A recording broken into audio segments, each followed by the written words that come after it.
Welcome to my channel. ఈరోజు chicken fry చేస్తున్నా. ఎలా చేయాలో ఒక 3 స్పూన్లంతా నూనె పోసుకుందాం.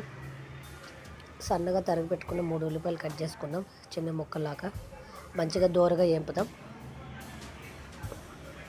మంచిగా ఫ్రై చేయాలి, బాగా కలర్ రావాలి. మంచిగా సిమ్లో పెట్టి మంచిగా ఫ్రై చేయాలి. అల్లం పేస్ట్ 1 స్పూన్ వేసుకుందాం. పచ్చిమిరపకాయలు ఒక 2 వేసుకుందాం. సన్నగా తరిగి పెట్టుకున్న పచ్చిమిరపకాయలు వేసుకుందాం, అది కూడా ఫ్రై చేద్దాం. చికెన్ కడిగి పెట్టుకున్న చికెన్ వేసుకుందాం. ఒక ½ కిలో చికెన్ మంచిగా ఫ్రై చేద్దాం. వాటర్ వేయక్కర్లు, అట్లనే దాంతో నీళ్ళు ఉంటుంది కాబట్టి నేను వాటర్ వేయను. చాలా బాగుంటుంది. చపాతీలోకి అన్నంలోకి వేడివేడిగా బాగుంటుంది. ఉప్పు 1 స్పూన్ సరిపడా ఉప్పు వేసుకుందాం. సరిపోలేదంటే మళ్ళీ వేసుకోవచ్చు. 1 స్పూన్ వేసుకున్నాను నేను. మంచిగా కలుపుదాం. మళ్ళీ ఉప్పు వేస్తే కానీ అన్ని వాటర్ మొత్తం వదిలేస్తుంది. ఒక 10 నిమిషాలు అట్లనే పెడదాం. సో దగ్గరికి అయిపోయింది. ఇప్పుడు టమాటాలు వేసుకుందాం. పెద్ద టమాటా ఒకటి వేసుకుందాం. మంచిగా కలుపుకుందాం. మంచి ఫ్రై లాగా చేయాలి. మంచిగా దగ్గరికి అయ్యేటట్టు ఫ్రై చేద్దాం. సో నీళ్ళన్నీ వదిలేసి చూడండి. నేను వాటర్ అస్సలు పోయలేదు, నేను దాంట్లోనే ఉంటుంది. చికెన్లో టమాటా వేసాం కాబట్టి వాటర్ దాంట్లోనే ఉంటుంది. ఇప్పుడు ఒక సగం స్పూన్ పసుపు వేసుకుందాం. 1.5 స్పూన్ కారం వేసుకుందాం. ధనియాల పొడి వేసుకుందాం. ఒక 2 స్పూన్లు అంతా ధనియాల పొడి వేసుకుందాం. మంచి ఫ్రై చేద్దాం. బాగా కలపాలి మొత్తం.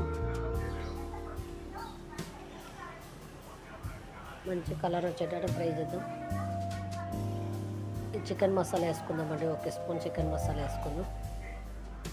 చాలా బాగుంటుంది టేస్ట్ చికెన్ మసాలా వేసుకుంటే, అందుకని చికెన్ మసాలా వేసుకుంటున్నాం. మంచి ఫ్రై చేయాలి.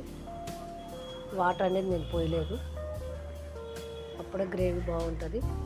దాంట్లోనే ఉంటుంది కాబట్టి సరిపోతుంది. మంచి దగ్గరికి అయిపోయింది. ఇప్పుడు కొత్తిమీర పుదీనా వేసుకుందామండి ఫ్లేవర్ కోసం. ఒక 5 నిమిషాలు దింపే ముందు వేసుకున్నాం కొత్తిమీర పుదీనా.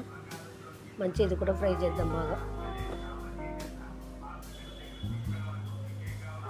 వాటర్ అస్సలు పోలే, ఆ వాటర్ మగ్గింది, అంతా నీళ్ళు వచ్చేసింది. చికెన్లో నీళ్ళు ఉంటుంది కాబట్టి వాటర్ పోయక్కర్లేదు.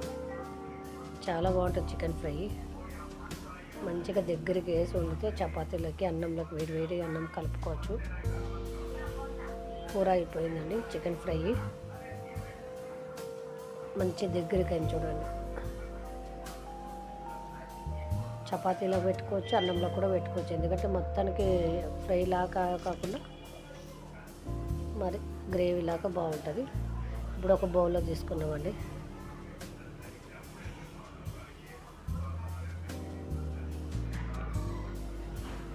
చికెన్ ఫ్రై అయిపోయిందండి. చాలా బాగుంది. ఉల్లిపాయ నిమ్మకాయ పెట్టుకొని కారం ఉంటే ఎక్కువ పిండుకోవచ్చు. ఎలా ఉందో కామెంట్ బాక్స్లో కామెంట్ చేసి లైక్ చేయండి. Thank you.